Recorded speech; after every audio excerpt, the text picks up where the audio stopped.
عذاب عربوں پر آیا کھڑا ہے، سروں پر تنا ہوا ہے، بدترین ایسی جنگ ہونی ہے الملحمۃ العظمیٰ، جس کو کہ میں بھی آپ کے گواہی پیش کر دوں گا، جسے کہا گیا ہے لاسٹ کروسیڈ۔ بش نے بھی کروسیڈ کا لفظ بول دیا تھا، پھر واپس لیا اس نے۔ نکل جاتی ہے جس کے منہ سے سچی بات مستی میں، فقیہ مصلحت بین سے وہ رندے بادہ خار اچھا، کروسیڈ کہہ کر پھر واپس لیا۔ یہ کروسیڈ،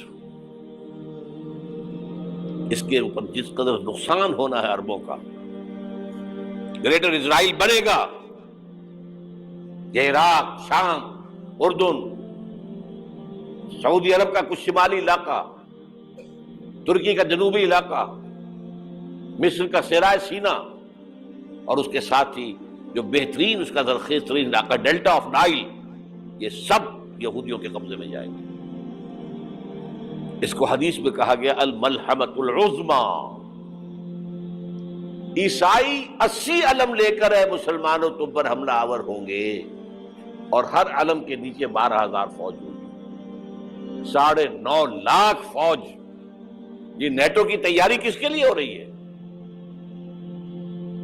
جب یو ایس ایس آر کا خاتمہ ہوا تو پوچھا گیا تھا نیٹو چیف سے، اب کس لیے؟ تمہارا وہ دشمن تو ختم ہو گیا، اب ہمیں اسلامک فنڈامنٹلزم سے نمٹنا ہے۔ وہ جانتے ہیں خطرہ یہی ہے، اب اسلام ابھر سکتا ہے، مسلمانوں کے سینوں کے اندر وہ آگ ہے،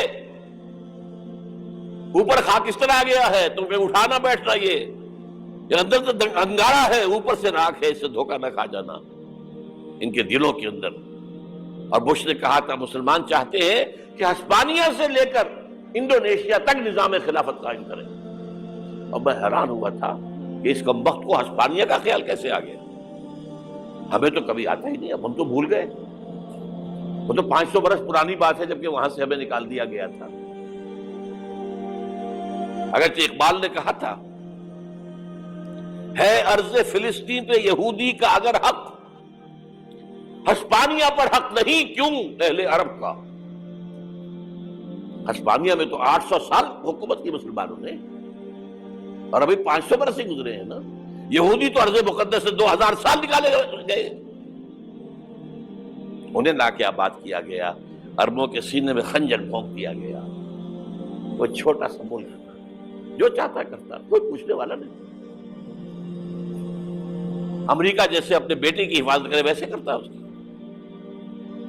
اور حضور نے فرمایا ہے وہ جنگ جب ہوگی تو ایک باپ کے اگر 100 بیٹے ہوں گے تو 99 ختم ہو جائیں گے، ایک بچے گا۔ یہ حدیث ہے، حدیث ہے صحیح۔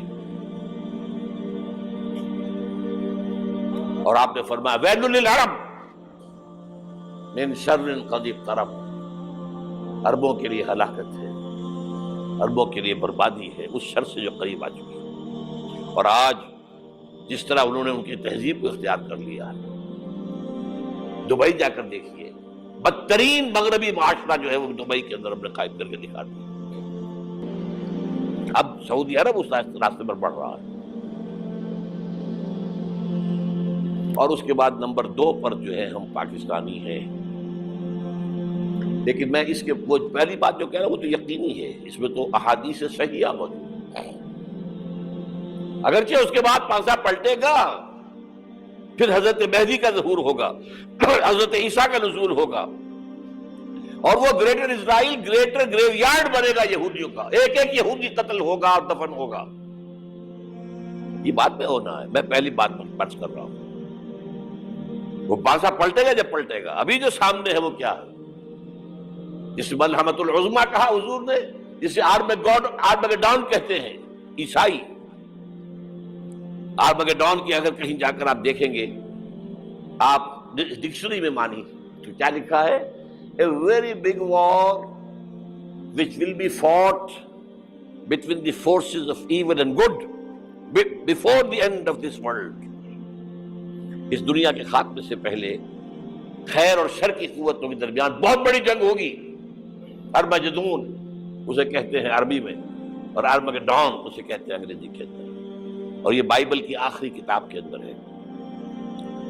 جو اس میں کہ مکاشفات یوحنا، ریولیشنز آف سینٹ جان، یہ تو میں کہہ رہا ہوں یقین کے ساتھ، اور زیادہ دور نہیں آیا چاہتا ہوں،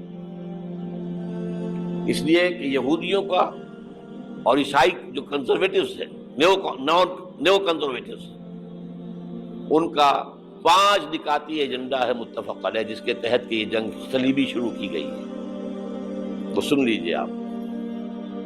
آرمیگیڈون نمبر 1، گریٹر اسرائیل قائم ہو جانا اس کے نتیجے میں نمبر 2، مسجد اقصی اور قبۃ الصخرہ کو گرانا نمبر 3، وہاں تھرڈ ٹیمپل، وہ مسجد جو حضرت سلیمان نے بنائی تھی 1000 قبل مسیح میں، پھر برباد کی تھی نیبوکدنیزر نے، دوبارہ بنائی گئی، پھر دوبارہ ختم ہوئی 70 عیسوی تک گری پڑی ہے، ان کا خانہ کعبہ گرا ہوا ہے 70 عیسوی سے لے کر آج تک۔ ایک دیوار ہے ویلنگ وال، جہاں جاتے ہیں، روتے ہیں، پیٹتے ہیں، ماتم کرتے ہیں، وہاں وہ بنے گا تھرڈ ٹیمپل۔ اور نمبر 4، اس میں لا کر رکھا جائے گا تخت حضرت داؤد کا۔ یہ تخت کہاں ہے اس وقت؟ یہ لندن شریف کے اندر جو ان کی پارلیمنٹ کا جو چرچ ہے، ویسٹ منسٹر ایبے، اس میں رکھا ہوا ہے۔ ایک پتھر تھا جس پر بٹھا کر حضرت داؤد کی تاج پوشی ہوئی، پھر حضرت سلیمان کی ہوئی، پھر وہ پتھر رکھ دیا گیا جب حضرت سلیمان نے بنایا ہیکل مسجد اقصی، وہاں رہا وہ۔ ہر بادشاہ جو تھا یہودی اسی کے اوپر بٹھا کر اس کی تاج پوشی ہوتی تھی۔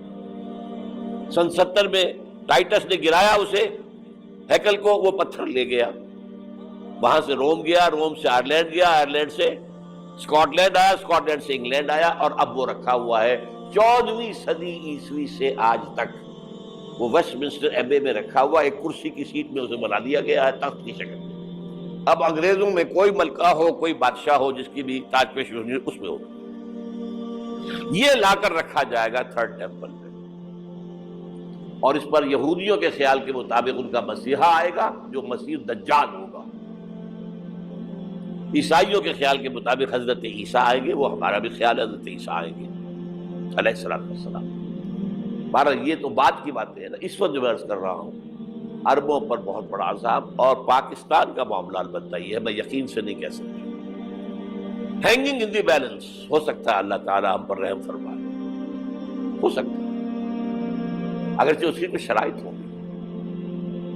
چمن کے مالک اگر بنا لیں موافق اپنا شعار، اب بھی چمن میں آ سکتی ہے پلٹ کر چمن سے روٹھی بہار، اب بھی ہو سکتی ہے۔ اور یہ بھی ہو سکتا ہے کہ اللہ تعالیٰ نے معجزانہ طور پر ہمیں ملک دیا، ہم نے اللہ سے